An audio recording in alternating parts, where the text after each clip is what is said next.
close things out tonight, and I want to show you address geocoding, but then also show you the steps you're going to need if you want to perform analysis in ArcGIS Online.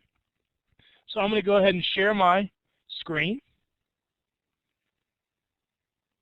And then I'm going to kick you out. Fine by me.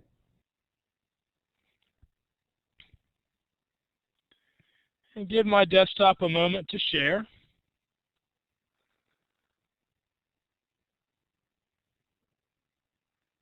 And so what you should see in front of you is the form that we started with. We collected addresses from you, and we collected the subjects that you taught, and we asked for your school name and your school address. And for one, we wanted it for our records so that we can share it with the Virginia Geographic Alliance and we can share it with our funding partners. But we also wanted to use it to show you how you can use Google Forms to collect the data that you're going to map. Now, if you're familiar with Google Forms, once you create it, behind it is a spreadsheet. And so I've already downloaded the spreadsheet, and I've changed it up just a little bit to make it play nicely in ArcGIS Online. And so if you want, you can create a Google form. We've had government classes use Google Forms to track presidential candidates, so you can map out where are they going for fundraising, where are they going for campaigning. Each student's following a different candidate, and you bring the data into the map and you start to analyze it based on type of function and when they were going there. And you can really see where the money is and where the votes are. It's a pretty nice government and civics activity. So for our task, we want to create a thematic map that shows us what's the geographic distribution of the course. In order to be able to perform analysis in ArcGIS Online, you have to have an organizational account and you have to sign in. So for you to do this, you'll need to sign in with your iSTEM account. So I'm going to go ahead and sign in. And it looks like it doesn't have my password, so I will put it in again.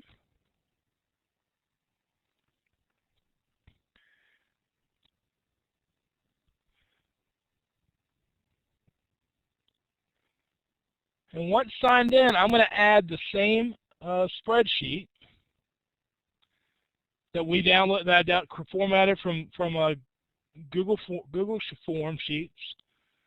So I'm going to go to Map, and I'm going to give it a moment to pixelate. It's a nice verb you created there for us, Andy. And so I'm going to go the old school way. I'm not going to drag and drop. I'm going to say I want to add my layer from a file. Now I need to navigate to where I've stored it.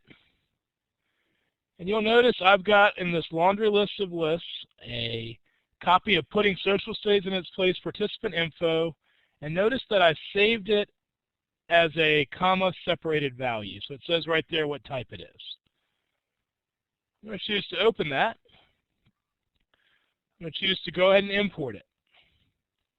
Similar to Andy's, notice it's not using the subject or the name or the address. I mean, it's going to use the address, the city, the state, and the zip code. It's not going to use the count. Now, count's important. I had to create this field in order to do this calculation. In the instructions we tell you that. In order for ArcGIS or any GIS software to count things, it needs a numerical value.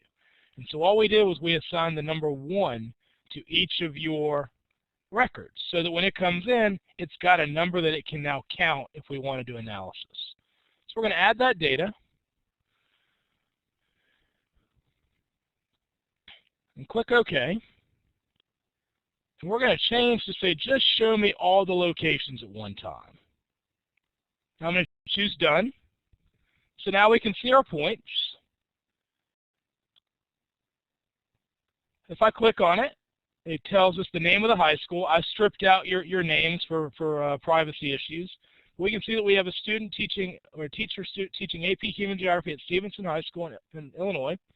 And you'll notice I created the value count of 1 right there.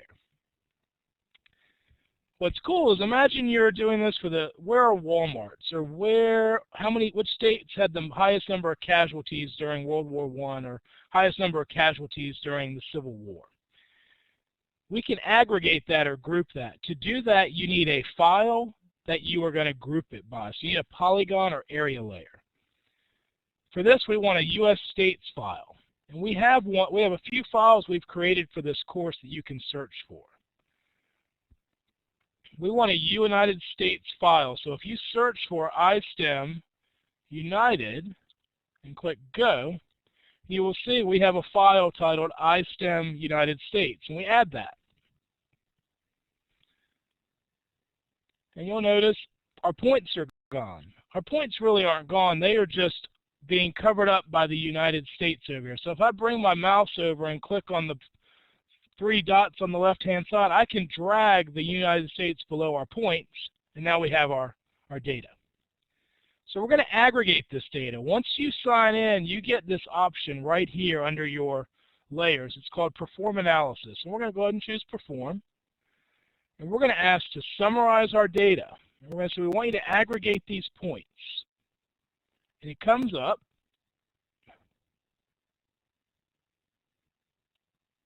Well, we will try that again. I was choosing the wrong layer. So the key is you got to choose a point layer. So you should click on Putting Social Studies in its Place, Participants. Choose Summarize Data. Say I want to aggregate these points, and it asks you which layer do you want to, which layer contains the points that you're aggregating. Putting Social Studies in its Place, Participants is the point layer. Then it asks which layer contains the areas that you want to group it by, the United States. Then it says, what do you want to calculate your statistics for? And you change that, I want you to calculate the number of points or count numbers for each one. I want you to add them up. It then says, how do you want to group the data? Say, I want you to group that by count as well. And then at the bottom, one of the easiest steps, the most important ones I recommend is give it a name that you'll remember, because Esri's ArcGIS Online likes to give you just a really long default name. So we're going to name this Putting Social Studies in its Place PEEPS. So the PSIP PEEPS. I think I've already saved it once here, so I'm going to say PSIPs2. Notice it's going to save in my iStem folder. Now I'm going to choose Run Analysis.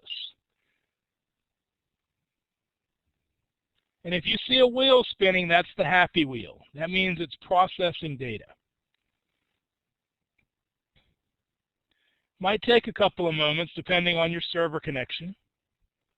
It's connecting with a server somewhere in California.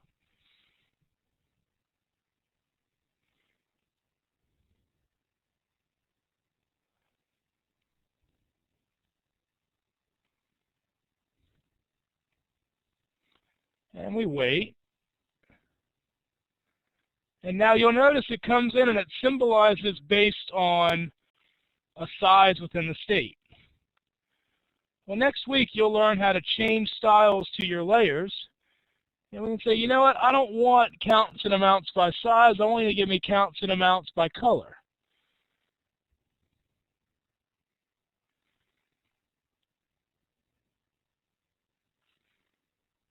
And we'll let it communicate with the server.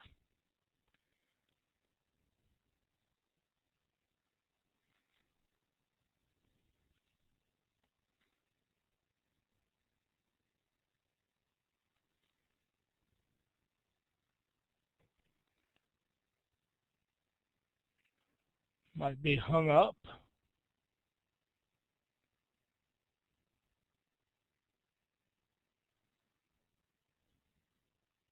That might be the case. So I'm going to kick back just to reset. And I can go to my content. So I am showing you a workaround. Normally it would come right up. And I'm going to look for the layer that I just created in my content. And I see my PSIPs2. I'm going to add that layer to the map.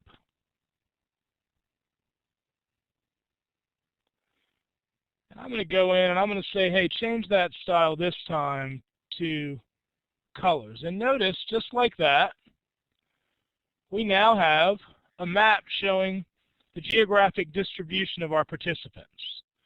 The largest number, because we're a Virginia-based program, we got 21 teachers from Virginia. We've got 7 from North Carolina. We've got 1 from South Carolina, 1 from Maryland, 6 from Georgia, 1 from Florida, 1 from Louisiana, 4 from Texas, 3 from Missouri, and 1 from Illinois. for a grand total of 47 registered participants. So notice how we went from addresses to points to a thematic map. And imagine you're measuring crime, or you're measuring pollution, or you're measuring number of people who tweeted something. You can aggregate this data in a way, and this is where GIS separates itself from Google Earth. You took simple addresses and created a thematic map in a matter of moments.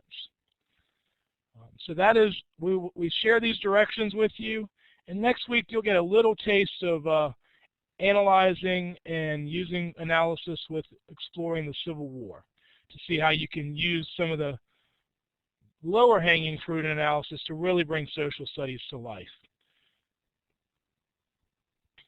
At that point, that's what I have. Julie and Andy, do you have anything that you would like to add? Hey, Chris and Julie, I have one question actually. It came up today. Someone asked me, they have some like just regular JPEG pictures on their computer and they want to put those on a map, and I told them I was fairly certain that any picture that goes on there has to be web hosted. Do you guys know a workaround for that, or is it, I mean, I'm under the impression that it has to be on the internet somewhere in order for it to appear on your map. You can't just upload it yourself to ArcGIS, right? That is accurate.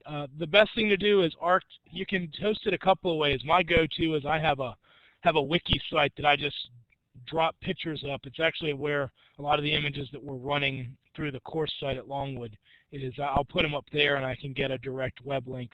Another thing you can do is you can host them directly in your folder in ArcGIS Online, and Esri gives you a direct JPEG. So they can upload them as part of their content, and they just have to open up the image and copy the address and go from there. Okay, that will work. I mentioned to this person just to open up like a photo Google, or I guess Flickr's going away or Picasso's going away. One of those is going away, but open up one of those accounts and it should work.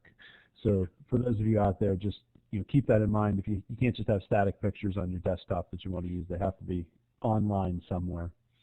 Yep. Julie, is there anything you'd like to add?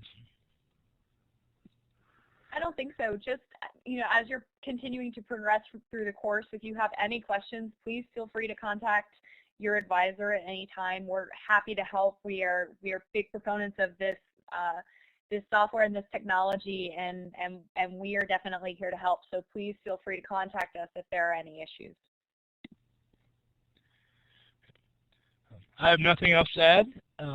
Thank you all for joining, and at this moment, we're going to stop the recording of the Putting Social Studies in its Place webinar number 1, but we are going to stick around for a few moments if you have any questions about the course or your project ideas.